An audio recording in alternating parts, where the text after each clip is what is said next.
UIC. Freedom the people of need. Hell yeah. Freedom the people of need. Yeah, yeah. Freedom the people of want. Freedom the people of need. Yeah, yeah. Freedom the people of want. Freedom the people of need. Yeah, yeah. Freedom the people of want. Freedom the people of need. Yeah, yeah. Real man a road. Now bow wolf in a tree grand a road. Now bow down to no demon a road. UIC when you see man a road, me say yeah. Real man a road. Now bow wolf in a tree grand a road. Now bow down to no demon a road. UIC when you see man a road. Ready for broke every chain. That when you free up the people, levitate. Jamaica member, you ever great. I feel burn up the fire upon every snake. Me give thanks in every way. God still a look down once see we safe. UIC run the road long time. GLP and PMPSL we out. Still I do the test even though we know the end result. If them coulda kill with them catch we and hang we know. No force no coercion, me freedom in a step. No one fi rob we and kill we and feel them a go make it out. You know see the leeches, you know see the hands of the devil when him sleep with. You know see the leeches, you know see the hands of the devil when him sleep with. Yeah, real man a road. Now bow wolf in a tree grand a road. Now bow down to no demon a road. UIC when you see man a road, me say yeah. Real man a road. Now bow wolf in a tree grand a road. Now bow down to no demon a road. UIC when you see man a road. Yeah, me drop the braffin now, and then I laughing now. What them talking about? Everything cement and we not talking growth. Jamaican intellectuals are marching now. Them couldn't get the last laugh, no them laughing loud. We don't need the small talk when we talking bro. We don't need them 5 grand, we need to part them now. Long time GLP and PMPSL we out. Still I do the test even though we know the end result. If them coulda kill with them catch we and hang we know. No force no coercion, me freedom in a step. No one fi rob we and kill we and feel them and go make it out. You know see the leeches, you know see the hands of the devil when him sleep with. You know see the leeches, you know see the hands of the devil when him sleep with. Yeah, real man a road.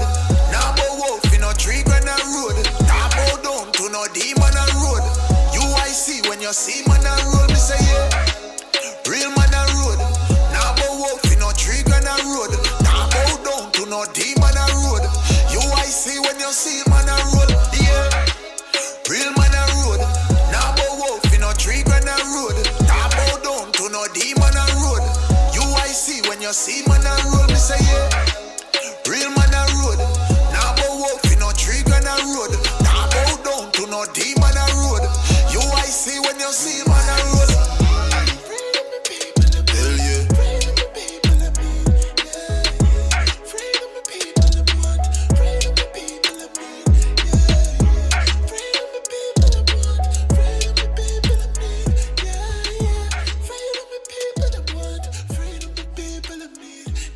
You Good evening, everyone. Welcome to another edition of UIC Liberty TV.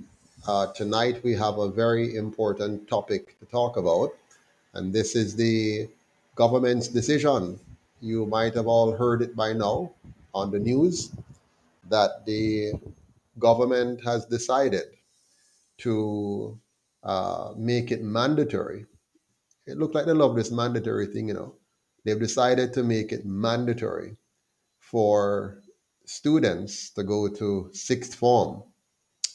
So we're going to talk about that tonight, and we're going to share with you the UIC's policy on this and explain to you what the impact of this decision by the government is going to have on all of us. It's going to impact not just the students and not just the parents of those students, but all Jamaicans, and especially those of us who are financially vulnerable. Yeah. So we're going to have quite a talk about that tonight. And I look forward to having our education shadow minister on with me tonight. He was just on in studio, but connecting, of course, electronically.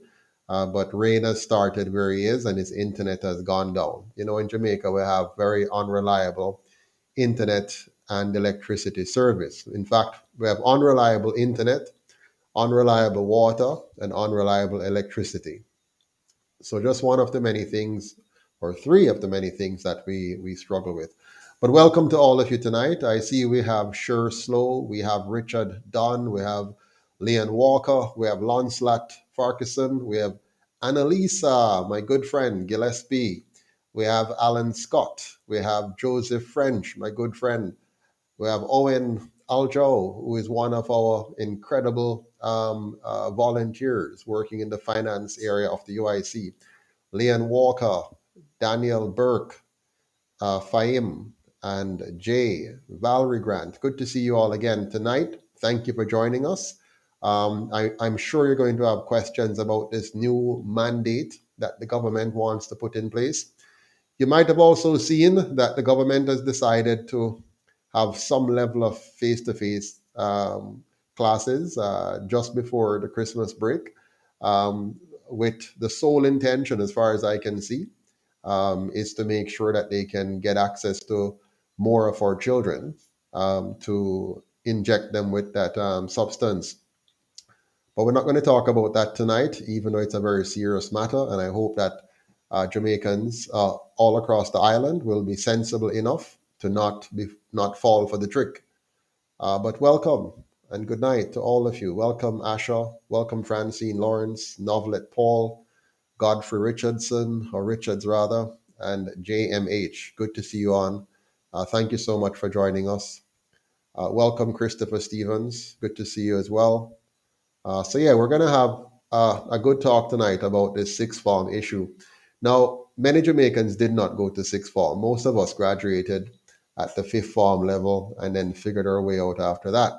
And those of us who were fortunate enough went on to college, and some who went to sixth form made it to university. But don't take these things at face value. You see, when you see government making a policy, don't take those policies at face value. Don't assume that, it is a simple matter and they're doing this out of the love of their heart for our children or our parents. There's always a hidden agenda. Welcome, Jason. Welcome, Althea Ellis. Welcome, Adrian Enriquez. Good to see you. Uh, Adrian said it's good to once again watch President Patterson on UIC TV. Prime Minister, perhaps? Question. I have been watching you for several months now. Thank you, Adrian. Big up and thanks for watching. We have a serious challenge on our hands, people. We have a government that clearly is not working in the best interest of Jamaicans. We have had many governments in the past who have not worked in the best interest of Jamaicans, but this is one of the worst. This is one of the most destructive government we have ever had, and they're doing quite a job. MPEC says going to sixth form is not a bad thing. Oftentimes, kids leave school and has nothing to do. Sometimes they end up getting into trouble. Definitely, if that was the issue at hand, of course, but that's not the issue at hand. It's not a matter of them just going to sixth form to stay out of trouble. There are a number of consequences, and also we need some transparency. We need to understand why. So Mark Ranger said, sure, why not? They use the cult pastor issue to divert attention from the vaccine mandate. Now they're going from door to door, and who bothers to notice? Exactly. It's a very deceptive government we have, a very tricky government.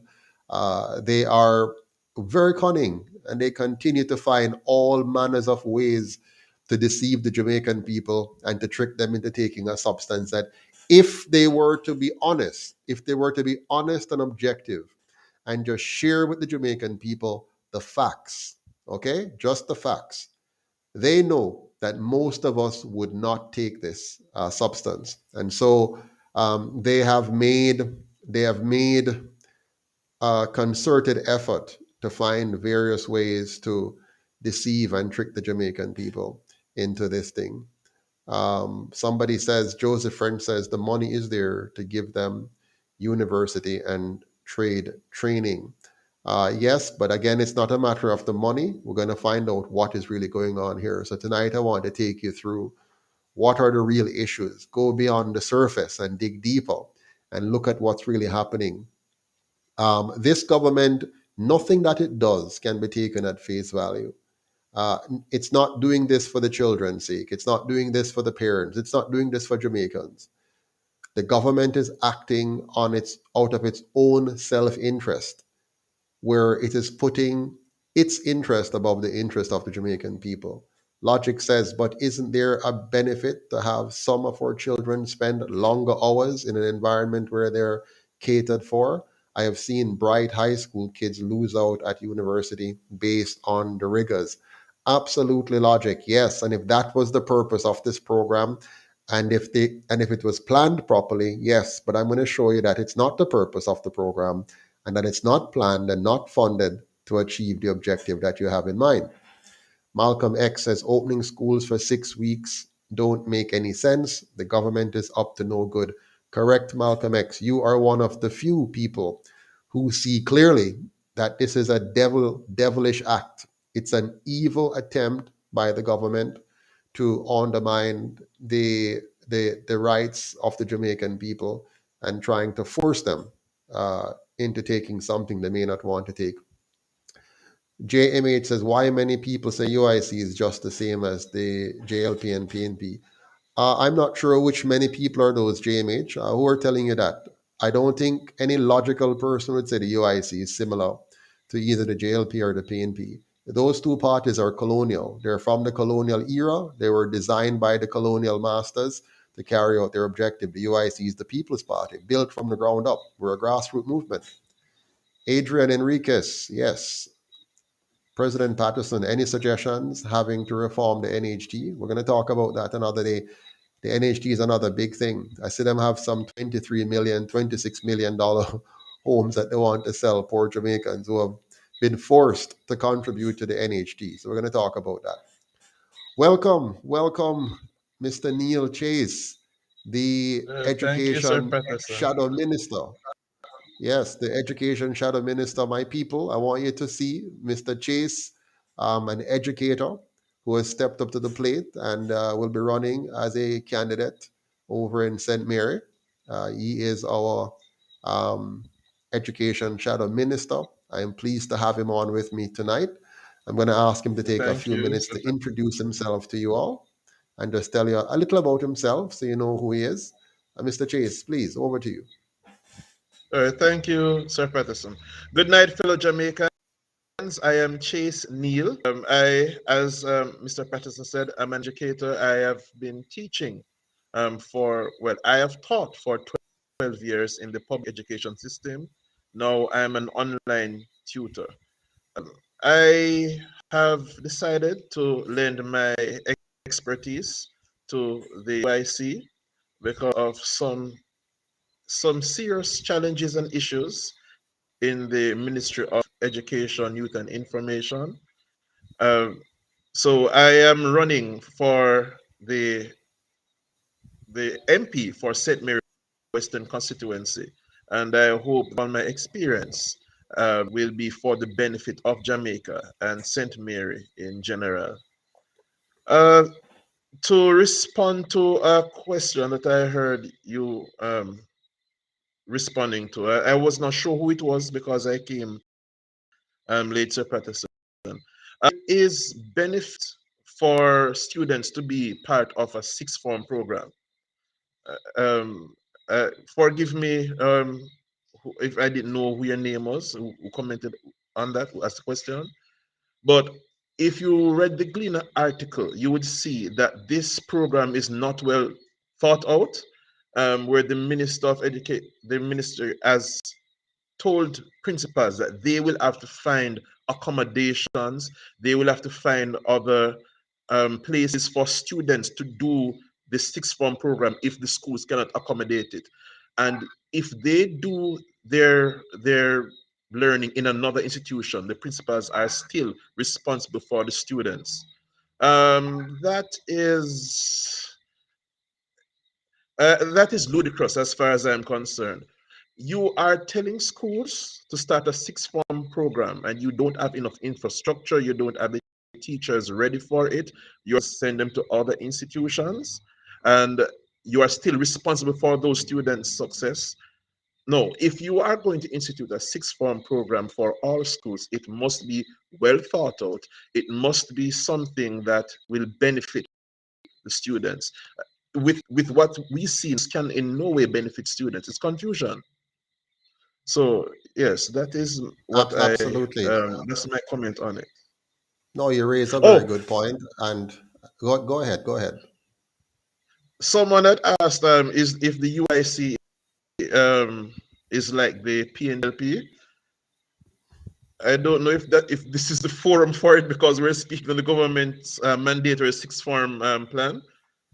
But I would encourage you to check out the other videos on UIC Liberty TV and check out our website UIC Jamaica. You will see the different structure of UIC, how it's different from JLP and PNP.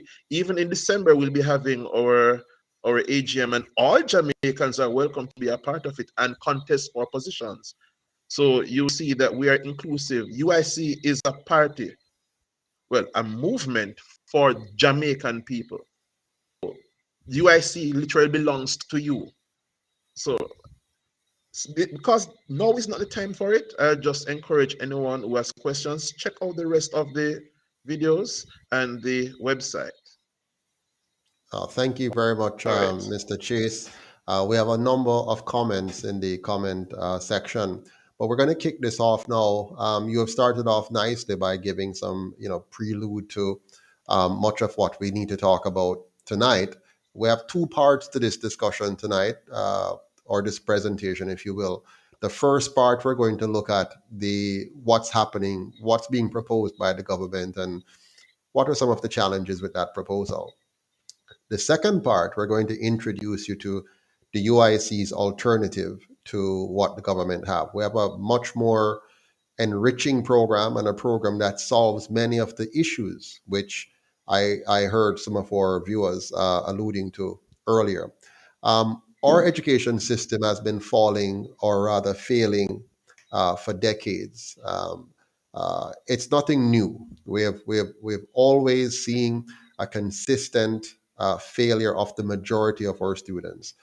Typically, 70% of our students graduate from high school without the requisite skills and competences that are necessary to be effective in life. And that has affected us tremendously. This high failure rate in our schools also affect the joblessness that we're seeing in our society. It affects the lack of successes in entrepreneurship. It affects the crime rate that you see in the country. It affects the parenting skills that you see being exhibited by parents. So, our school system is a critical part of our social infrastructure. It's a critical part of the kind of society that we have. And for decades, we've had a system that is failing. But now the government wants to make it even worse by having a mandatory sixth form program. You're saying, how could this be bad? How could it be bad to have children stay for 2 more years in school when we're having so many problems with them leaving school with being many of them incompetent, poorly educated, uh, finishing 5 years of high school and not being able to read properly, not being able to compute properly, not being able to reason properly, not being able to analyze and make a good decision. In 2011, the Prime Minister said that while Trinidad is having one tertiary graduate per household, Jamaica is still struggling to produce one true high school graduate per household. And when we talk about a high school graduate, we're not talking about a school leaver. We're talking about a child who has fully completed the high school program at a very satisfactory level, and therefore having the competence is expected to be achieved at the end of 5 years of high school. The Prime Minister now oversees an education system where over 56% of the students are not able to pass at least 5 subjects at the C6 level, or what we used to call CXC. 5 subjects. They can't pass 5 subjects. And in most instances, they won't pass both math and English. Some will pass math, some will pass English, some will fail both maths and English, and most do not matriculate in both of those subject areas. The existing government of Jamaica has done nothing to combat these issues in our system. Instead, they're now moving to make things even more difficult for Jamaican students and their parents, with a resultant outcome that will seriously decimate the Jamaican economy. What the Prime Minister and his team, the Education Minister, are about to do will decimate the Jamaican economy. And I'm going to show you exactly why. The Andrew Holness led government has moved to extend high school graduation from 5 years to 7 years. You must ask yourself the question, what are the motives behind the abrupt, the sudden action of this government? What is it that made them quickly do this? Did they promise you this during the elections? Was this a part of their manifesto? Did they clearly articulate this and explain this to you? Did they consult with parents? Did they consult with other stakeholders? Who did they consult with?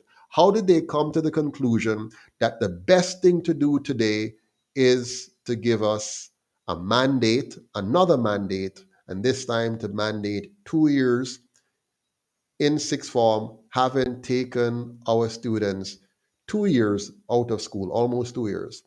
I'll tell you why they're doing this. They're doing this for a very sinister motive. They're doing this for a very tricky motive that they know most Jamaicans would not realize unless the UIC points this out.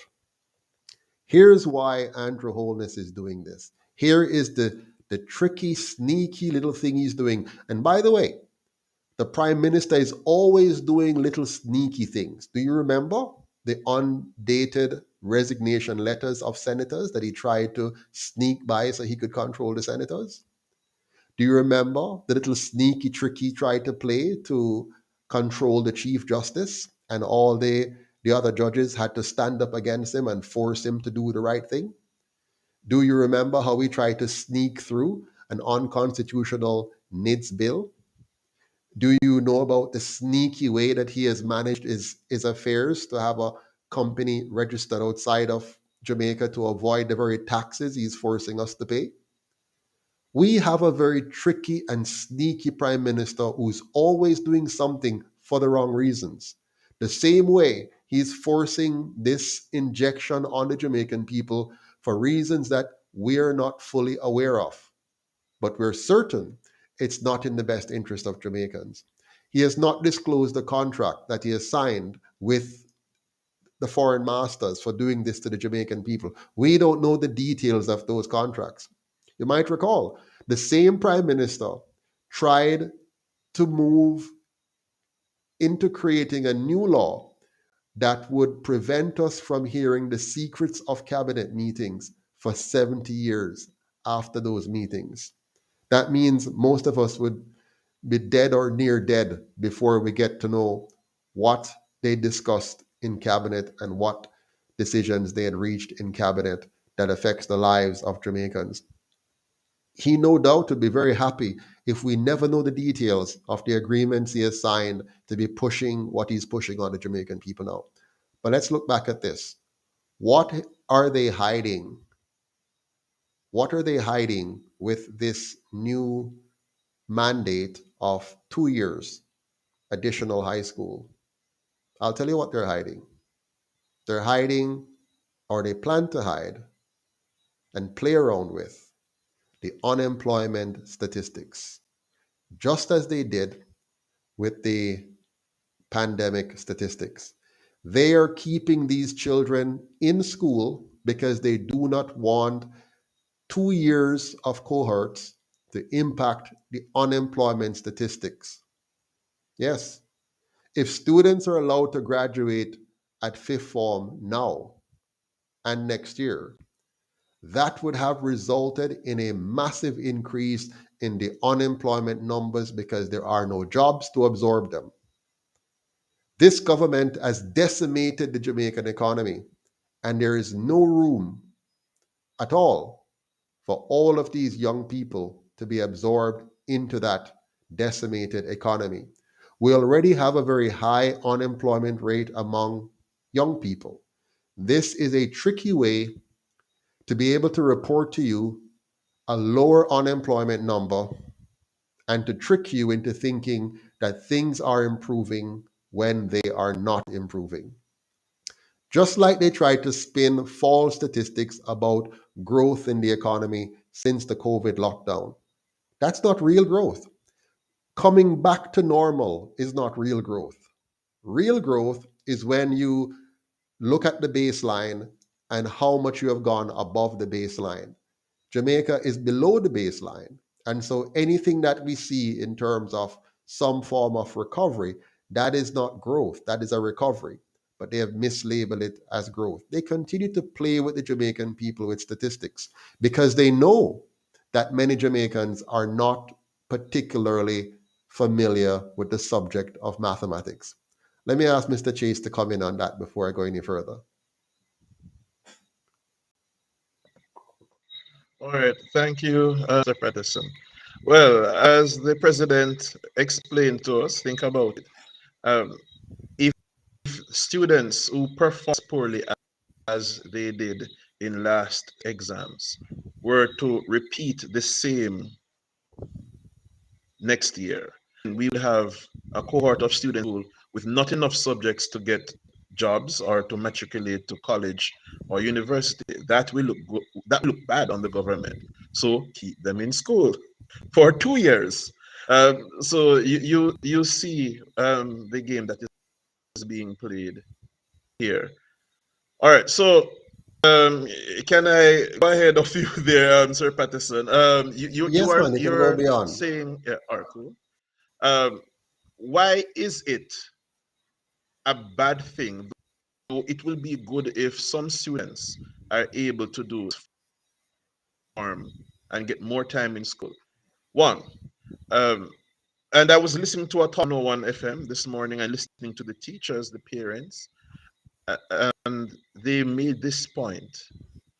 If parents are finding it so hard to send students to school for 5 years, what will these parents do with an additional 2 years? Who will be his parents to pay for a mandatory 2 years of sixth form for their children?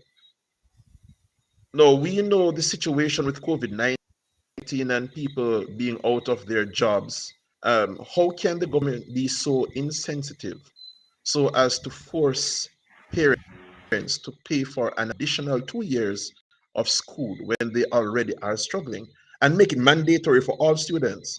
That is not in the best interest of Jamaican people.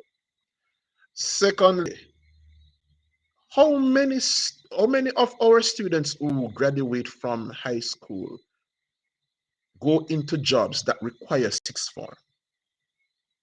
No, sixth form is a requirement for certain jobs, certain courses that you want to study in university. So if my son, for example, wants to leave high school and become a tradesman, he's just wasting time for 2 extra years. And that's coming out of my pocket. So that makes no sense. We should also bear in mind that sixth form repetitive program. You should have mastered some concepts in grade 11 before you move on to sixth form. Now, if we have going to sixth form, then those teachers who specialize at sixth form level will not spend extra time bringing up those students who did not master the concepts up with others. We're wasting time in the classroom. So this may look like a good idea, but really, if you really think about it, it's not very much a good idea. It's waste of our time in school. It's waste of resources, parents' financial resources that could have been prevented. No, that is not really a good idea here. This is Also, very we look at the issue of choice. it seems this government has a problem with forcing things down people's throats. Who was consulted with this? Do we know whether the majority of Jamaicans want to be spending 2 extra years in school? No, that's a big problem. That is a big problem. And so we say no to the mandatory sixth form for 2 years in high school. Uh, we do have a program that we want to introduce that is Before you go much there, better Leo, than this. But I le- will let the president yeah, speak. let me interrupt. I wanted to pick up on something you said a while ago, which is really very important. Um, think about the sixth form arrangement we're talking about.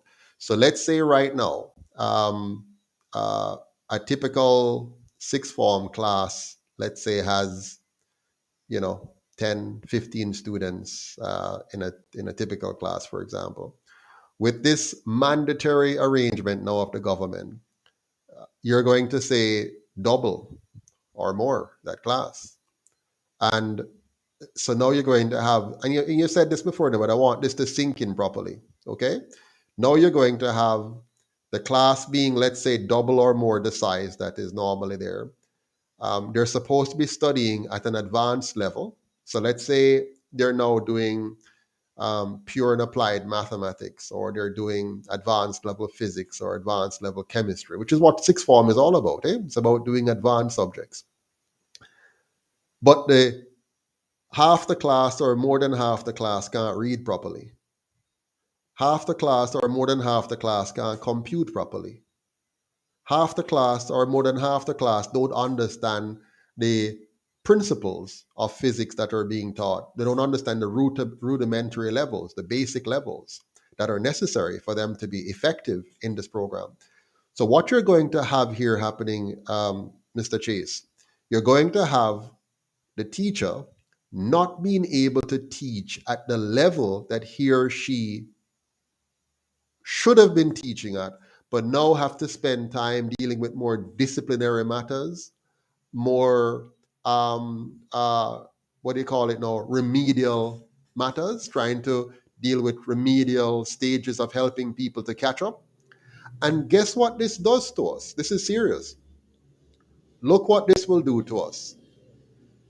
It's going to cause now, let's say, the 15 students who would have normally been in that sixth form program legitimately, by virtue of them demonstrating that they've learned and mastered the competencies to be in that program, they are now going to be held back. They are now going to have less quality teaching than they would have had. They're now going to have more distraction in the classroom. And guess what we have? Instead of the nation failing 70% of its students each year, we might now be failing 80, 90, or more percent of our students each year. Do you see how diabolical and destructive this is going to be? Tell me if I'm getting it wrong. You're the educator. Do you, I mean, this is going to be so destructive for our country. Now, the little percentage, that would have done well, they have already proven themselves in the first 5 years. And so they proved themselves. They're ready for sixth form studies. And they have now moved on to sixth form studies, and we're expecting quality tutoring, uh, an atmosphere of having students who are in a similar standing, who have a similar development and are ready to now apply themselves to more advanced learning. And we're going to rob them now of that opportunity where they have matriculated into sixth form. They have demonstrated the competencies to move on to higher studies. And we are now going to hold all of them back, or most of them back. And instead of failing 70% of our nation, we might end up failing 90% of our nation or more instead. Does that make any sense to any thinking Jamaican out there? Does that make 1 ounce of sense to any Jamaican that we sacrifice another 20 or 30% of our school to play politics with the lives of the Jamaican people because this government mashed up the economy, cannot account for these students coming out now, cannot provide an environment for them to be absorbed into the workforce, And instead of admitting to their error, instead of changing their ways, they are going to sacrifice more of the Jamaican people instead by tricking the people once again. This has to stop. This is madness. But, anyways, we need to continue. I wanted to say something. All right. Um, how will the government even finance this new 2 additional years? Think about it. How will the government finance this? Will there be a new budget? Will they redesign the budget? Where will the money come from when the economy has been contracting because they have put so many people out of work and they have destroyed so many small and micro enterprise businesses? Where will the additional money come from? How will they ensure we have enough teachers, enough classroom supplies? Where's the space going to come from? Where's the space? Will they be building more schools? These are the kind of things that it just shows you how irresponsible, no, not irresponsible, that's not the word, because they know what they're doing. They're not doing this, willy-nilly. They're doing it out of an orchestrated strategy to deceive the Jamaican people and to make themselves wealthy at the expense of the majority, because they are getting things out of this. They have gotten money from their foreign masters for the plans they're carrying out, and they're going to suck that money out of the economy one way or the other and leave you and me to pay the bill. They're going to leave our children to pay the bill. And how are we going to pay the bill? We're going to pay the bill two ways. One way is in higher taxes, because I can tell you this, they're going to increase taxes. They're going to charge us new taxes to cover all of the mistakes that they have made, all of the destruction that they have wrought, new taxes coming in. Plus this climate thing they're talking about. They're going to bring us new taxes, some more high taxes on the Jamaican people. But not just that. What we don't pay in terms of higher actual taxes, we're going to pay with lower quality government services. So we're going to have our roads and our infrastructure and our schools and our hospitals being substandard as they have been before, and even more so now when they won't have the money to pay for it. So while they're going to mandate students going into sixth form, they can't mandate more money becoming available. They can't mandate the economy doing well. And that's why this prime minister loves to mandate, him can't fix real problems. He cannot analyze and think and solve real problems. So he likes to mandate. He believes he's God, which says, let there be light, and light just comes. He doesn't understand that when you're running government, you have to be able to plan and manage and organize and make good business decision, good administrative decision, good strategic decisions. And so, my good friends, the Prime Minister is pulling a fast one on us, and we must make sure we stand up to him. Mr. Chase, anything else? I don't want us to go into the leap yet. I don't want us to leap into leap yet. Do you have any other thoughts on the subject before we go to that? All right, I think you have said, oh, yes, I thought that come to me while you were speaking. We, we, given the programs are already there for youth who have not attained the number of subjects they would have wanted to attain, what is the use of the Heart NSTA?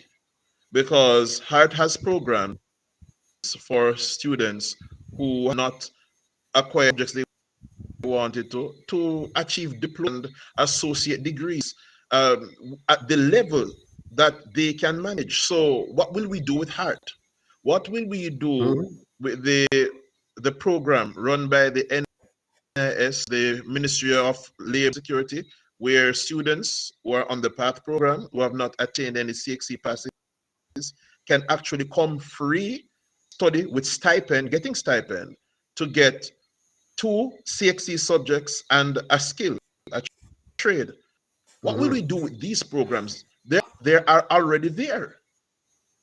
Programs Mhm. already exist for students who will leave high school without enough subjects. What will we now do with these programs if we keep children in school 2 extra years? That's Exactly. that's useless. some That's more some useless. more wasting more wasting of taxpayers money, right? and more money available to be stolen. We've seen now that the whole education thing in Jamaica has become a feeding ground. It's a place where people go, they leave even their high school as principals and go there in order to milk the country. You have all kind of arrangements, husbands and wife having connected positions in the ministry, all kind of nepotism, all kind of thievery happening, and the Jamaican people are being made to pay. While Andrew and company are focused on juking the nation, his people, his staff, his fellow politicians are busy milking the nation at the same time. And we're seeing every now and again one of these things come out, and we call it, major corruption. But what we're seeing is a deliberate attempt to ensure that the people suffer while these politicians get richer. But folks, let me remind you that the gentleman I'm here speaking with is Mr. Neil Chase. And Mr. Neil Chase is the Shadow Minister of Education for the UIC. So when we form the government, you will very likely be hearing more from Mr. Chase in the portfolio. I keep calling him Neil Chase, but it's Chase Neil. It sounds better the other way. But anyways, Mr. Neil is Mr. Neil is our education critic or shadow minister. Hey, but I want to point out one more thing. This is very important that I want the Jamaican people to know. I want you to understand. The government, what it's doing with this sixth form thing, okay, is very political. The aim of it was to gain political mileage, okay, while manipulating the unemployment statistics so we don't see the true impact of their bad policies.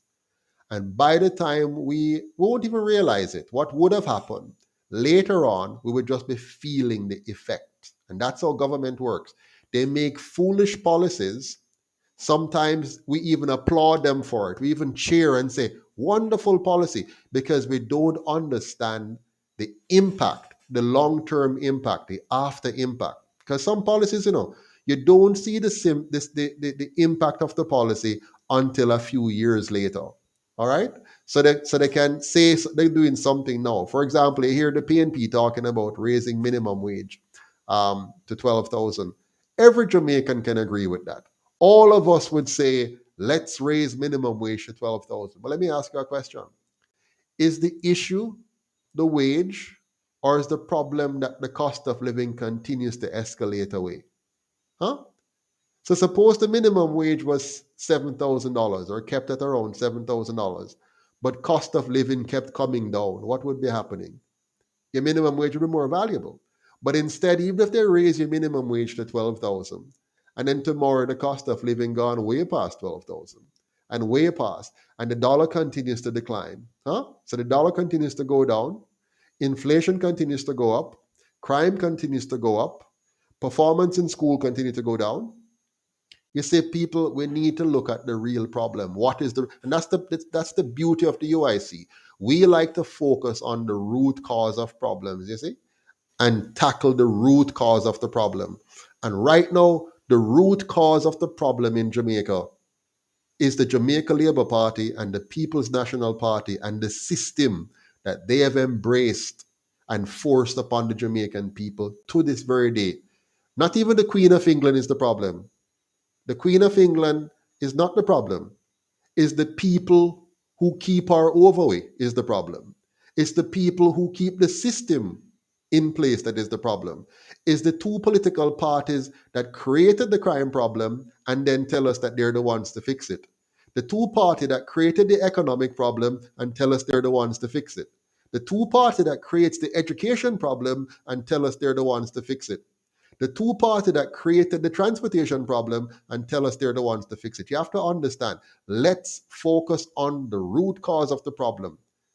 And whether you like it or not, the root cause of the problem is the People's National Party and the Jamaica Labour Party and the system that they have kept in place for 77 years. first in 1944 and then enshrined in 1962, and they've carried that straight through to where we are today. They have created the garrisons, they have created the ghettos, they have created the squatter communities. They have held crowned lands and kept that away from the people. They mash up banana, they mash up sugar, they mash up coffee, they mash up everything they touch. And the longer we keep them in power, is the weaker and weaker and weaker and weaker our nation will become, until finally we become tenants in our own country. We'll be the ones that sweep the floor and bow down to the Chinese and others who will come and live in those $26 million condos they're building in Kingston. So we're going to be, in Singapore, they have to hire people to come into their country to do the low grade work, what you might call low grade work, like what my mother used to do. My mother used to sweep streets. She was a crash program worker at one point. Yeah. She used to wash people dirty clothes at one point to send us to school. So I know what I'm talking about. So what we're going to is where we, the people of Jamaica, will truly be tenants and slaves again in our own country when these two parties are finished with us. They're going to make sure that every asset is owned by others. A few of them, yes, in the elite will own some, but by others. But, anyways, I've spent too much time on this, and my education minister is getting restless because he wants to go into the meat of the program that the UIC has to offer. And we have a great program. So tonight, I want to introduce to you the UIC solution to our education problem. We have carefully worked through this solution, and I'm very proud and very pleased to be able to offer it to you. I want to big up in particular our Director of Communications and Operations, Mr. Devon Thompson, who is a key architect in drafting many of these policies. And I want to thank all the members of the National Executive Council, from our chairman, Mr. Winston Wright, to our secretary, general secretary, and to Mr. Kadeem Nelson, to our treasury secretary, Mr. Howard McDonald, our vice president, Mr. Carey, Richard Carey, and to our vice president over there in Cornwall County, Deborah Boyle, and my dear wife. I can't, she's like amazing director of membership, and all the other members of the team that are doing a stellar job. I want to thank all of you for what we're about to present, because of your contribution every step of the way. So once again, it's time for us to reveal the United Independence Congress of Jamaica education plan to the world. Over to you, Mr. Neil. All right, thank you, Sir Patterson. All right, so our program is called LEAP, and that's Learning Enrichment Advanced Program. Now, there are 8 points that really characterize LEAP. Oh, the rain is falling now. I hope the fact it's You're raining loud is and not clear. affecting. You're quite Okay, fine. great. Keep going. All right, so first point characterizes LEAP is an Afrocentric curriculum that's designed to Uh, teach students you're breaking up. You're breaking up. true Um, African and world history hold with on. Hold on. Hold on. Hold emphasis on. Hold on. Hold on on. Can you hear me? the Hold on. following Hold core on. Can studies. First, self, which takes in build. I think it's Yeah, hold on. No, still. hold on. Let me do the first part. Yeah, let me do the first part. I want to do the first part while your internet comes back. Yeah, yeah. Take a little break. I'm going to do the first part and then you come back in. See if your internet stabilizes. Okay? Okay? Forgive me, folks. We have a bit of delay in the line. Let's do a little quick check here to make sure. Can you all hear us? If you can hear us on your side, just put a yes in the comment box and tell me that you can hear us clearly. Everyone, let me know if you can hear us. Can you hear me clearly? We can't afford for you not to hear this. Can you hear me clearly? All right. So it looked like they can hear me clearly. So I am going to take over for Neil now, and then we continue when he gets back on. Uh, but once again, we're talking about the what we call the Learning Enrichment Advanced Program. So the UIC has a solution that we will implement as the next government of Jamaica to repair the damage that was caused by the bad policies of the two colonial parties over the last 77 years. So LEAP is that solution. And there are 8 points to the LEAP program. Point number one is that we want to create and will create an Afrocentric curriculum. This curriculum will be designed to teach our students the truth about African and world history, with the emphasis on three particular areas of personal development or core studies. So I want you to listen carefully. So in this program, the focus is on Afrocentricity and ensuring that our students understand their African heritage in the context of world history, and that world history being designed uh, to bring out the understanding necessary for our people to understand their place in history and their place in the future. So, the first thing that we want to make sure every child gets is a full understanding of themselves, how to build and maintain a healthy body, a healthy mind, and a healthy personality. In other words, how to build a strong character, how to be a decent and effective human being. We believe it's important that every child understand themselves and have their minds, body, and personality well developed to meet the needs of adulthood. We also want to ensure that the child understands human behavior. As a result of this, they need to build and maintain strong personal, family, and business relationships.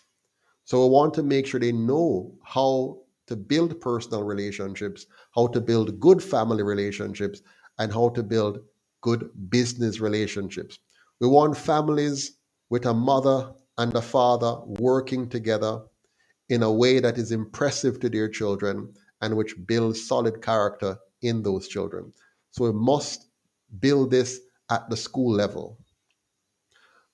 We also want to ensure that our children understand money.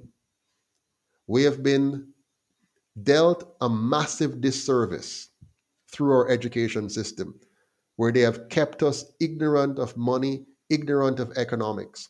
We want to ensure that we build and maintain solid money management skills and an in depth understanding of politics, economics, and government. It's important that you understand the relationship between money and these areas of life. So the politics must be understood in the context of money, the economics in the context of money, and the government in the context of money. And of course, all of this is wrapped up in our history. So when you're teaching history without teaching the history of money, you're doing a disservice to the student, to the child. Now, the second element of the LEAP program is to ensure that we teach math, science, civics, and communication as part of the core studies, but also to teach them in an integrated way, not in a disjointed way. So, in other words, when you're working on your communication, let me see if Mr. Chase is back. Hopefully his internet is good. Mr. Chase, do you want to jump back in now? Let me know. All right. Yes, I'm good. Okay, so it's just about to talk about the number two. I've dealt with point number one, so I'll now let you go on with number two. Oh boy, and I really want to point, but let's move on.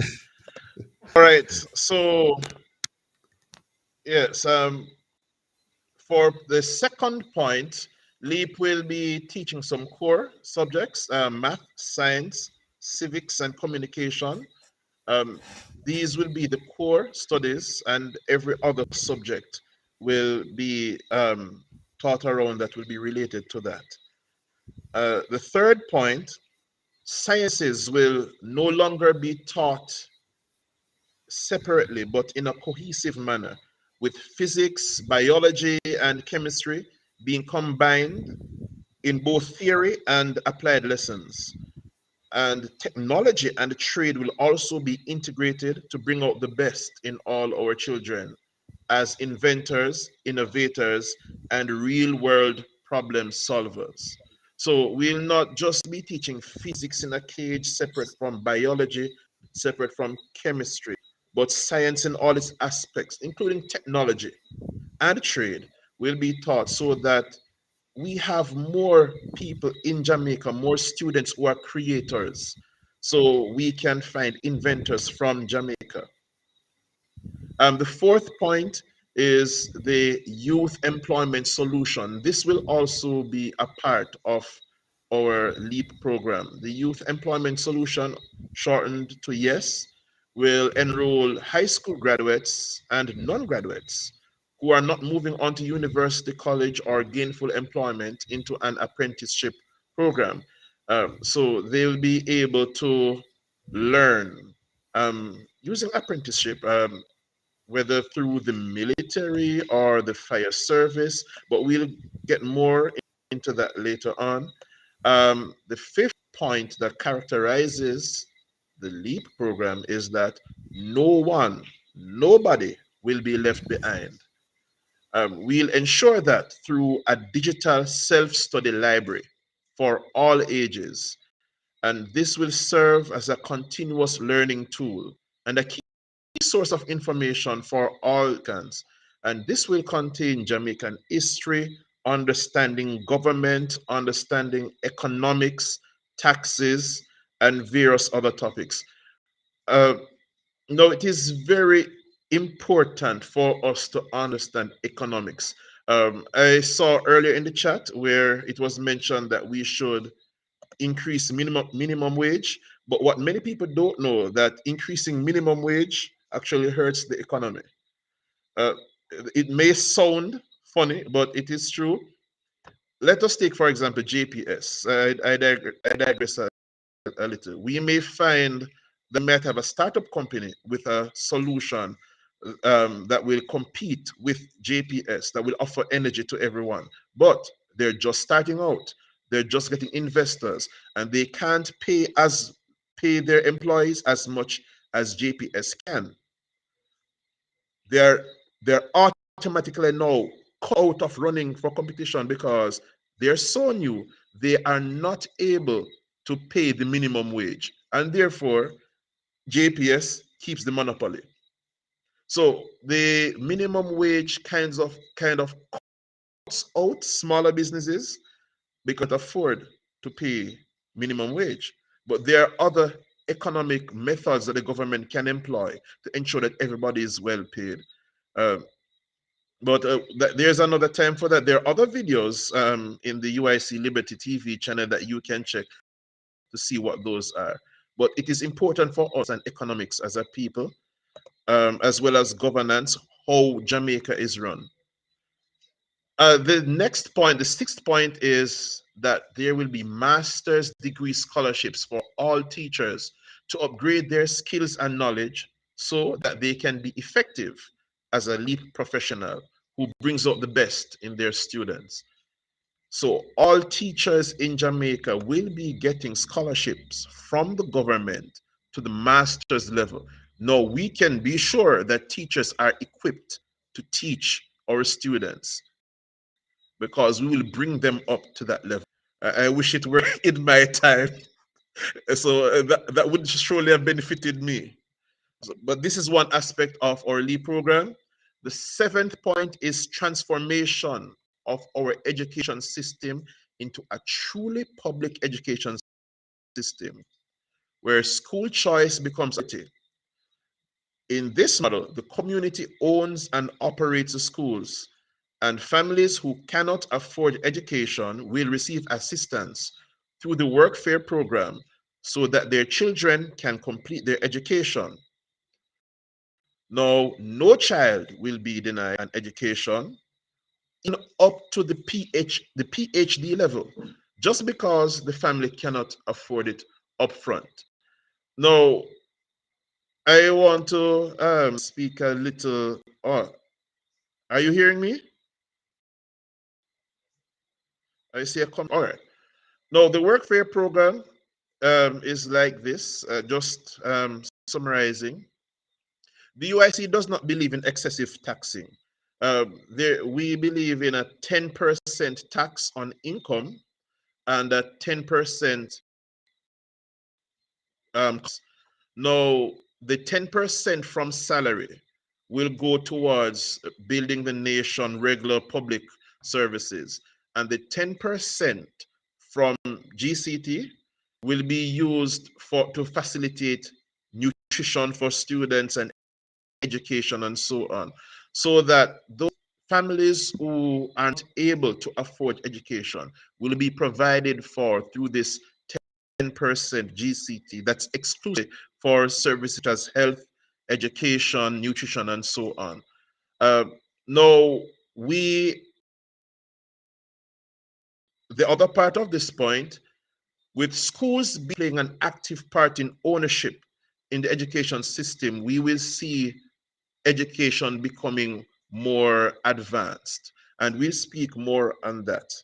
Our eighth point, without proper nutrition, students cannot learn properly.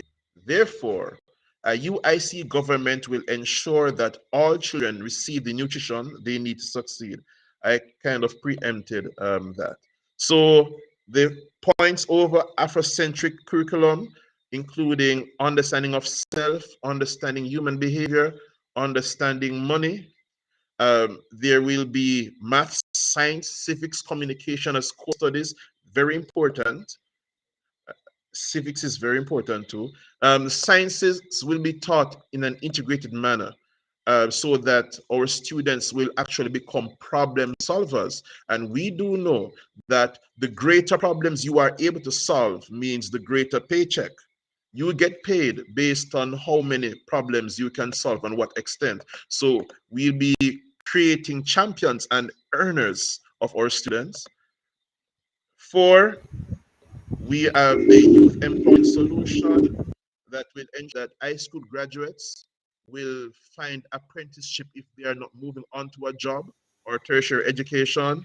We will maintain a digital library so that people can study on their own and keep up to date, even to the extent that they can pass exams. Keep to date with Jamaican history, who we are as a people, so we can build pride. A master's degree for teachers, upgrading our teachers to make them the best so they can bring out the best.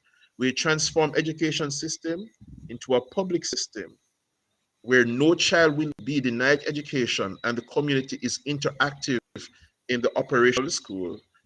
And the final point is that every student will receive proper nutrition. So that's LEAP in general. All right. Thank you very Before we go much. into Oh, details, all yes. right, sir. No, go ahead. I Go was ahead. just Go ahead, Neil. no, I was going to say before we go into details, if you want to say anything, I give the floor to you. Oh, no problem. Thank you very much. I just want to reiterate to all of our listeners, to all of those who are commenting on the different live streams, thank you so very much for staying with us for this presentation. Thank you for asking questions and making comments as we go along. We're very proud of LEAP because we're going to leap Jamaica beyond the 21st century. We're building an education system that no longer prepares us to be simply the cog in somebody else's wheel, but to create the wheel. We're now going to have innovators. We're now going to have inventors. And when we talk about trades in the new Jamaica, we're not talking about simply doing plumbing, electrical, carpentry, and masonry. We're talking about building solid state equipment. We're talking about building programs. We're talking about robotics. We're talking about neuroscience. We're talking about virology. We're talking about moving into the situation where we don't have what we have now, where the health minister is saying that Jamaicans are not qualified to build their own hospitals. My God, think about it. The health minister is saying we're not qualified to build or significantly renovate our own hospital. That has to stop.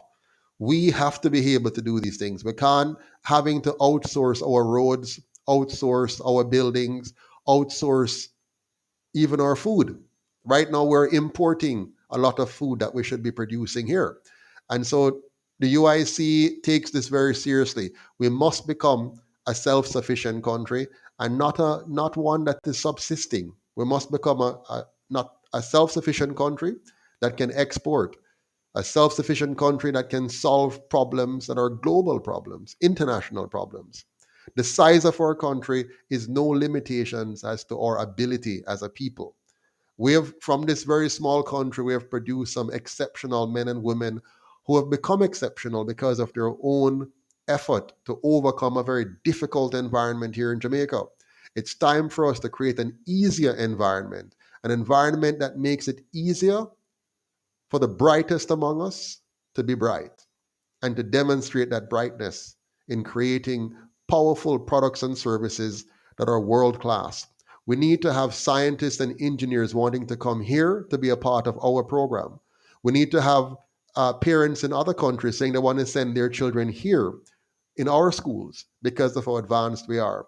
Singapore, one of my favorite countries to talk about, has proven that a very small country can be a very powerful one. Singapore is the size of St. Thomas, the smallest parish in Jamaica, the smallest parish in Jamaica. And yet, still, they have created a first class country where almost every major company is represented there, having head offices. We can do even better. We are more than 14 times the size of Singapore. We have resources here that they can only dream of. Singapore has to import water. We can export water. Singapore has to import all the food it needs to eat. We can feed ourselves and feed the rest of the world organic foods if we wish. The Netherlands, a small country in Europe, is the second largest exporter of food in the world. My fellow Jamaicans, we can do better. We must do better. And the only way for us to do that is to turn our backs on a system that is destroying us, that is dividing us, that has distracted us, and allowed a few to extract our wealth from us. The time has come for us to be a great nation, a greater nation, to be the greatest possible nation we can be. And we can only do that if we stop playing games and stop allowing people to play games with us.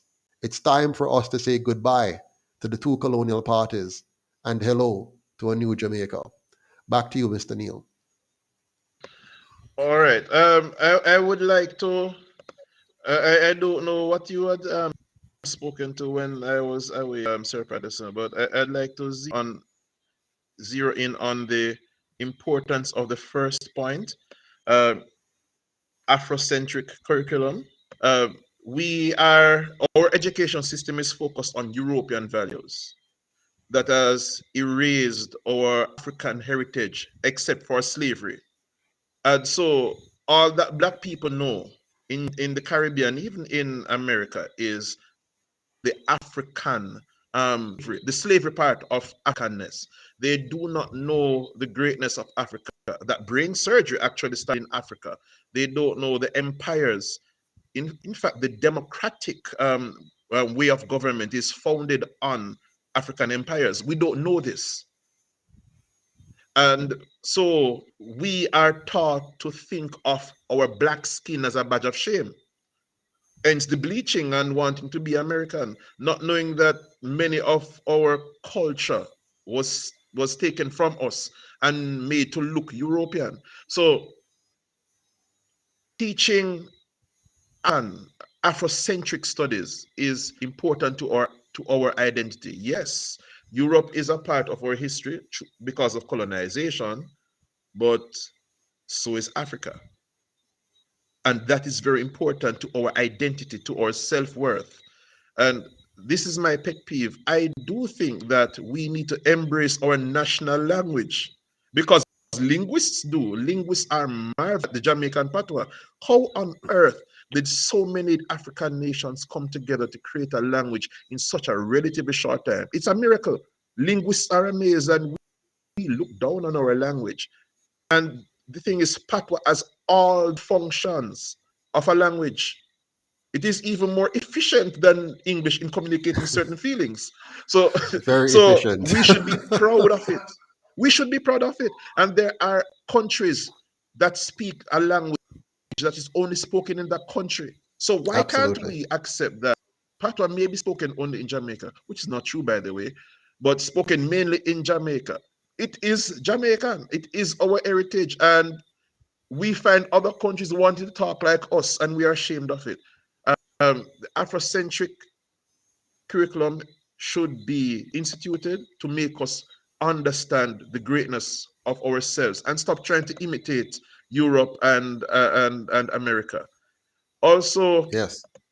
this curriculum And will if be and if we're integral going in to crime, if we're going crime to if fight. if we're going to Yeah. Mr. Neil, if we're going to imitate anything, let us imitate great things from any other nation, any other race. Let's imitate what is good and discard what is bad. Yes.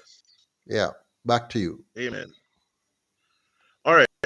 This curriculum, this plan is integral in crime fighting. Um, we may not realize, but education is a key factor in fighting crime. Now, one factor of LEAP is understanding self and understanding human behavior. Let me backtrack. Students spend their first 2 years learning social graces and decorum, nothing academic, just social graces for their first 2 years of school. And that results in an ordered society. The Japanese government has no authority to tell people to stay home. It has no authority to tell people to wear masks. The Japanese government cannot dictate, it can request. And if the people choose not to, unless they're committing an outright crime such as theft or murder, then they cannot be prosecuted. But the Japanese choose to obey the laws because of how their system is set up. The education system teaches core values before going into academic for 2 whole years. Now, if we here start to teach in schools as part of the curriculum conflict resolution, how to understand why we behave the way we do, then this will go a long way in preventing squabbles later on in life. In fact, most of the crimes committed now are of a personal or domestic nature. What if people knew how to handle it, how to handle conflicts, how to speak to each other and maximize communication? Then much crime would be cut out. So this burden lies on the education system. So when we look at it, also economics, everybody in this world can be wealthy, but they just don't know how. If we know how to manage our money, how to not just save but invest, how to be entrepreneurial, then each of us, even if we get $10 a day, will be able to make money work for us. We do not know how to make money work for us. We ought to work on money, how to hustle. We were not taught. But what if that were a part of the education system? Then we would not need scamming because scamming could not pay you the way you can pay yourself.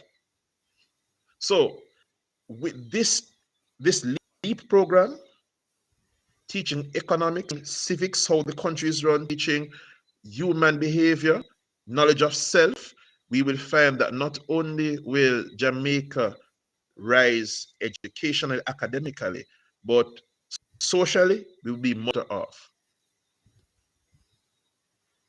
All right. So Well, I was well supposed to said. go Well into said. detail.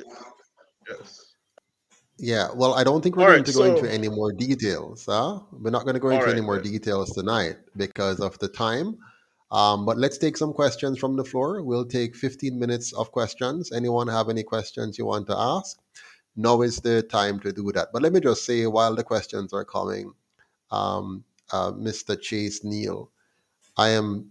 It has been an absolute pleasure doing this with you, and you know what is so beautiful Yes. about working with persons like yourself in the UIC is how our minds are all wrapped in the same direction to liberate our people, to empower our people, to decolonize our country, decolonize our education, decolonize our economy, and just liberate our people so them can live them best self.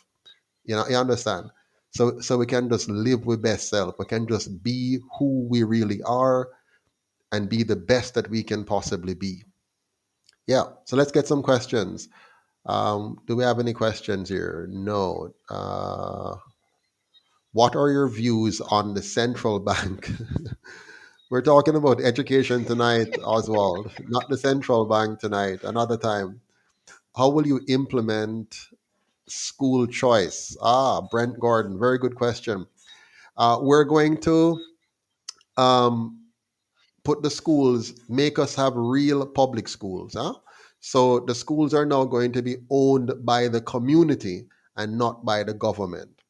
And so the government's role is going to be that of a regulator, setting basic standards and regulating quality in terms of hygiene, tuition, and schools being honoring their commitments to students and parents and so on.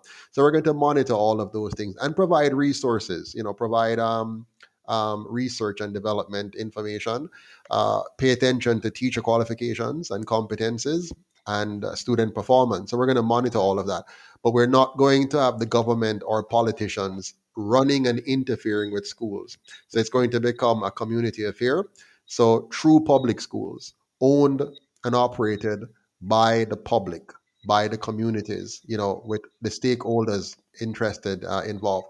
So as a result, you're going to have a lot of diverse schools. You're going to have schools that specialize in different things, sports school, science-oriented school, business-oriented school, Christian school, Muslim school, whatever it is, but all kind of different school products, which will allow us to have diversity and school choice. Next question: is it possible we can have an office in every parish? You're talking about politics now. In due course, we will. As we have more members and donors, we'll get there. UIC have representatives in St. James for local government. Yes, we do. Stay tuned. We're having our big meeting in a couple of days when we're going to start to present all of the candidates. Sound like the very successful Japanese model, Mr. President. Yes, we are not afraid to learn from other countries and apply what works for them and make sure it works for us in our own context. Question: so is it really mandatory or is it that they're contemplating the same? It's mandatory. The government has announced that it's mandatory if you're talking about a sixth form program. Uh, Chase, can you see any of those questions? You want to take any? Uh, um, I'm seeing some, but they're Go moving ahead. so fast. I know. Or what do you So think you have to be. about implementing social programs in all the communities with high crime, which will take the children off the streets and give them something productive to do? So we have that already, All right? right. It's called the YES program. Yes. So we Oh, have YES, the Youth Employment yes. Solution Program. Yes. And I had spoken about it earlier, saying it's practically an apprenticeship. Mhm. Students will leave from high school and they will be apprenticed in a number of national services, such as the military, firefighter, police, food security, entrepreneurship, energy, water security, and a number of them. So we find that we will not have youths who are not engaged. So that will in a prevention of them being on the roadway. wasting time engaging in things they're not supposed to. So Glenroy is asking, where does entrepreneurship falls in your educational proposal to change the consumer mindset? It falls everywhere, Glenroy. From the very beginning, the very mindset of our program is to create entrepreneurs, to create creators, to create inventors and innovators, to create builders, to create people that are problem solvers, and by extension, you get entrepreneurs. So yes, it's built for that, and of course, we teach money, right? Schools don't teach that now. But here's a key thing. Right now, you have in some schools, they teach what they call entrepreneurship. I've been to some of these schools and check out their programs.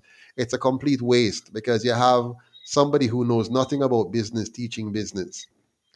So it's like asking a dentist to teach veterinarian science.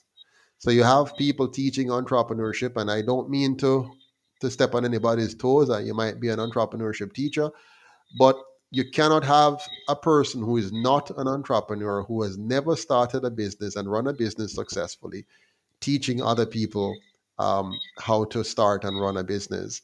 I've been to classes and I've heard a lot of misinformation. We need to get good entrepreneurs in our classroom to augment these teachers, to teach the reality of what it means to be an entrepreneur.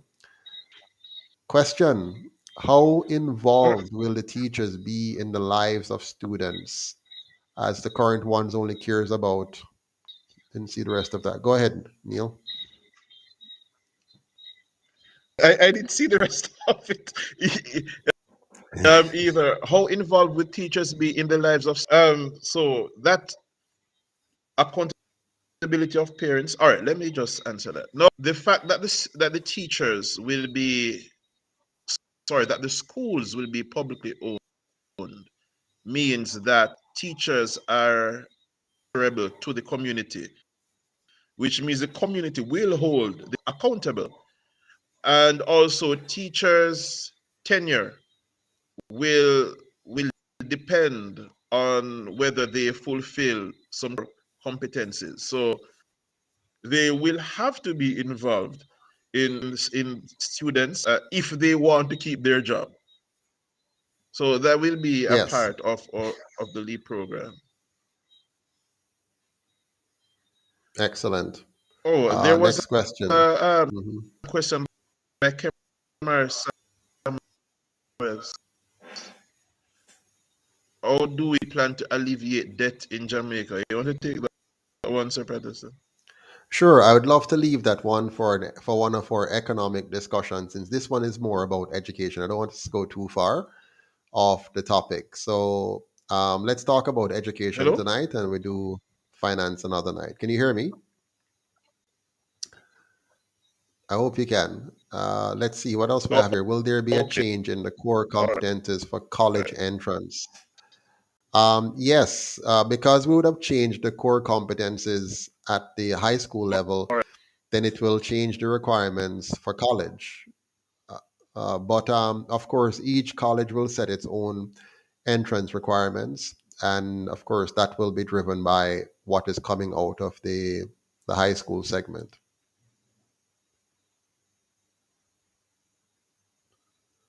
Um, are you frozen, Chase? See me is.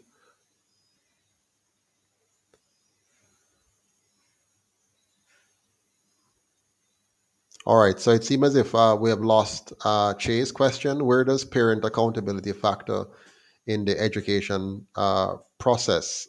In our system, uh, the parents are, um, accountable in terms of taking care of their children, right? Any parent would want to do that. I don't think we have any special requirements for the parents, except that they pay attention to their children, and we will pay attention to if the child is learning, and if there are problems we will intervene. So for example, if the parents are not paying attention to the needs of the children, that will become evident in terms of how they're performing. And so as a government we will investigate to see how things are at home, and support the parents in being able to be effective parents. One of the things we introduced through the workfare program is actual parental teaching, parenting classes and parenting support through the workfare program to ensure that parents understands how they can help their children succeed in school. Question: teacher student ratio in the classroom. Typically, you want to keep a relatively small ratio, but that's going to be a function of both economics and how effectively the students learn and move from stage to stage. So we'll have to work hard to maintain, a low student-teacher ratio while managing the economics of it all. So each school will have the opportunity to do that based on the amount of autonomy that we give to them. What else we have here? Okay. Will there be homeschooling opportunity if I want to? Of course, if you want to homeschool your children, you'll be fully supported by the system to do that. So your child can be fully enrolled in the system where you, the parent, is the teacher and you have access to the resources and materials that are available. There'll be so many learning options, including adult learning options, because we want to make sure we create a lifelong learning environment for persons to keep learning at any age and any stage. Francine says, will the Jamaican currency change to a higher value in Jamaica?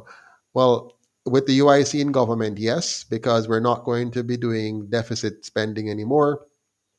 We're not going to be diluting our money with the importation of massive loans and grants that are then spent in a way that dilutes the savings of Jamaicans. Part of our economic policy is a zero artificial inflation rate. And so by having a zero artificial inflation rate, as opposed to what we have now, a targeted rate of 3 to 4 or 5%, which is theft, we're going to eliminate that. And so we're going to maintain the purchasing power of the Jamaican dollar, which will, of course, stabilize the exchange rate. And as we move into greater production and becoming the organic capital, and also making the entire island a tourist destination, which will increase our revenues from both of these streams, among others, then you'll start to see an appreciation in the value of the dollar as the import export balance of payment come into line. Someone says, also believe that the general civil law should be taught in school in the earliest possible time. Well, civics is a key part of that. Uh, were you to form the next government, will you do away with some of these decisions like this one? The discussion is, I'm not sure I follow which one that is. What about developing the Jamaica craft industry, basket weaving, carving, etc.? When you say develop the industry, what do you mean? Do you mean having something special in place for that, or what we're going to do, which is to simply create an environment that allows Jamaicans to be creative? So, whatever they want to be creative in, you're now going to have a facilitating environment where the government so design the country, so operates the country that people feel empowered and are not inhibited from being creative. Would there be national and international certification programs offered in the last 2 years of high school for students who are hands on or technically oriented? Um, the program that we're going to do will be pretty sound. So it will be of international standards or better. So when our students are finished, they'll be qualified to operate in any country in the world that speaks English, generally speaking, and require top skills in all of the academic areas, and who can appreciate persons of significant intellect. What are your thoughts on the Official Secrets Act of 1911?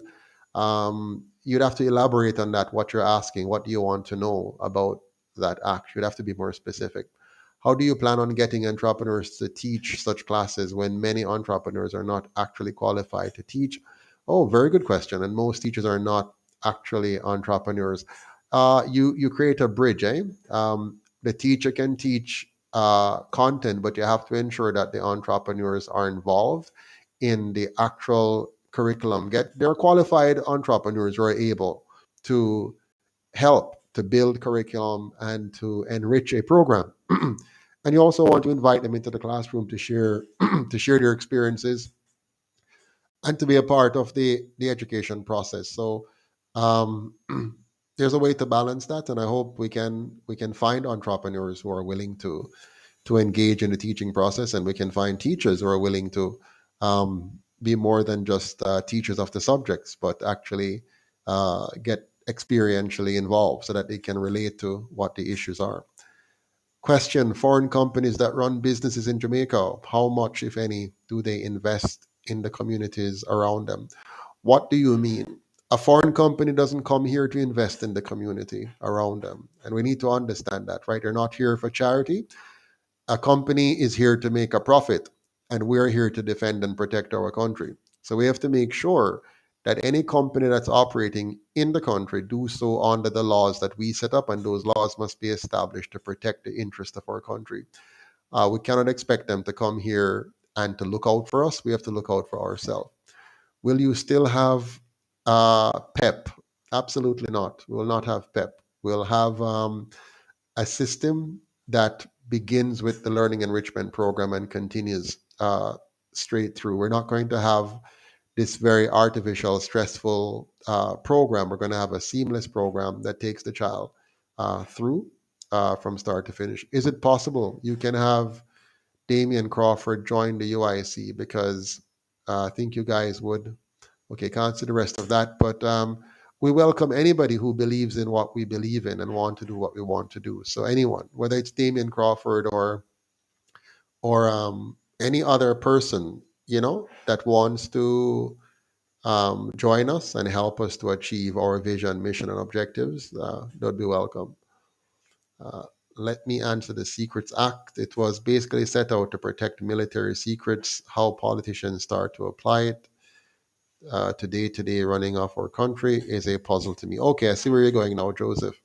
Well, we don't believe in the government keeping secrets from the people. We don't believe in government spying on the people. And we don't believe in the government setting up structures that allows them to not divulge information necessary for us to hold them accountable. So I think that answers that. And you can read our manifesto, which speaks to that. All right. We're 2 minutes over, so I'm going to have to leave you now. But thank you so very much for spending this part of your evening with us. We really appreciate it. Please like, subscribe, and you have, of course, been commenting. And let's share this video with all of our friends and families and co-workers. And I need a special ask of you tonight. I want to ask each of you to do us a very, very big favor. Um, and when I say us, I mean us, including you, because what the UIC is doing is not for me, it's not for you, it's for us. It's for all of us. And so we have to be a part of the solution. So here's the big favor I'm asking of you tonight. We will not be running any television ads or any radio ads during these upcoming elections. One, we don't have the money, we don't have enough donations from you to do that. And two, the television and the major television and major radio stations have deliberately not included the UIC in much of their coverage because, for one reason or another, they don't value us as being an important part of the dialogue as to the development of our country. So it would be a really bad thing if we were to take your money that you donate to us and buy ads on their program. So what we're going to be doing, we're working hard at the grassroots level. We need to go from community to community to share the message, to share the good news of hope, the good news of liberation, the good news of freedom that the UIC brings. But we need your help to do that, not just by donating, but also by volunteering. But most importantly, by word of mouth. We need you to share with all the people you know. Make sure there is nobody in Jamaica who says they don't know about the UIC. Tell them what we're about. Tell them what we're trying to do. Tell them how we're a grassroots party, grassroots movement. Tell them that we're not taking money from the rich, big companies that give millions of dollars to the other parties because we don't want to be controlled by them. We want to be controlled by you. We're focused on doing what needs to be done to build the country that you want, a safe, clean, and orderly, free country, a country where each and every one of us can live, earn, and retire with dignity, a country where the police is not a force, but a service that respects us, that protects us, and that serves us. A country where the government is of the people, by the people, and for the people. A country where good governance prevails and corruption is crushed. If we're going to do that, we need you to own this party. You know, like when you buy shares in a company and you're one of the shareholders, we need you to own this movement.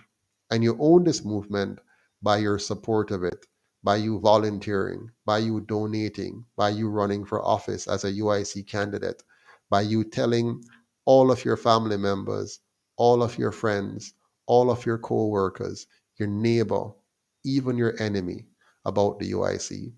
This is how we're going to win this election. It's by each and every one of you pulling together a group of people. I normally say 12, you know, like the 12 disciples.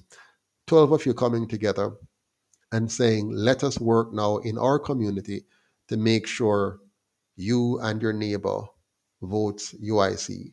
You want to make sure that they come out on election day, sometime between now and February 28th for the local government, and say, come, let's vote UIC. So 12 of you come together. Let's say, well, let's start basic. You and one other person, so just the two of you, you start out. Let's tell people about the UIC. And the two of you get two more person, one each. That's four. And you say, let's go out and tell people about the UIC. Print stuff. Look on our website, copy things, and make your own flyers. Okay?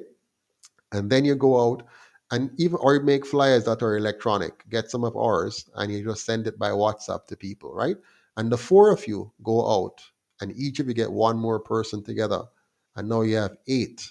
And then the eight of you go out again, talk to more people, and the eight of you become 16 and you keep growing. Do that very fast, very quick. Talk to somebody every day. Make sure every day you're winning one more person to the UIC camp. And on election day, you wake up everybody, you gather, and you make sure that you're the first ones down to the polling station. Find out where your polling division is. Make sure that your voter ID is valid. Go and check online. You can check online at the EOJ's office. Make sure you have a valid voter ID card from now, right? And know where your polling station is. Check it out. Where's my polling station? Where do I go to vote? And you organize with your group of 12 that now becomes a group of 132, big group in your community. And you say, let's go and vote UIC. And guess what? When we win that election, guess who would have won it? We, the people, would have won that election. It won't be a by election. It won't be an election that was bought by big money buying our politicians and giving them money to come and buy our votes. And then when they go into office, they disserve us and serve the interest of big business. That's why so many small businesses are dying or struggling because the system is designed to oppress small business. It's designed to suppress the small man, and it's designed to protect big business, and it's designed to enrich the big man, right? So while they're getting richer and richer, they are oppressing and suppressing the majority, keeping us as wage slaves, low salaries, high cost of living. Most of us, young people coming out of college or whatever, can't buy a house. If you buy a car, you pay for it for the rest of your life. The price is so high. The government causes that to be so with the duties. They're charging 50% of the value of the vehicle. So they're killing us. They're oppressing us. I know you may have been a JLP before, or you may have been a PNP before, or you may have just given up on politics altogether and stopped voting. But now is not the time to be a JLP. Now is not the time to be a PNP. Now is not the time to be a non-voter. Now is the time to get up off the fence, to get up out of those oppressive organizations and say, I am going to be a Jamaican this time. I am going to be a patriotic Jamaican this time. And I'm going to do this for my children, do this for my grandchildren, do this for my parents, do this for myself. I am going to stand up and be counted and be a part of something bigger than we have ever had since Marcus Garvey created the People's Political Party, which was destroyed by the other two colonial parties. It's time for us to once again fight for true freedom and get real independence. That's my ask of you tonight. And I hope you'll honor it, not because of me, but because of you and because of us. It's time for us to be free. Thank you and have a good night.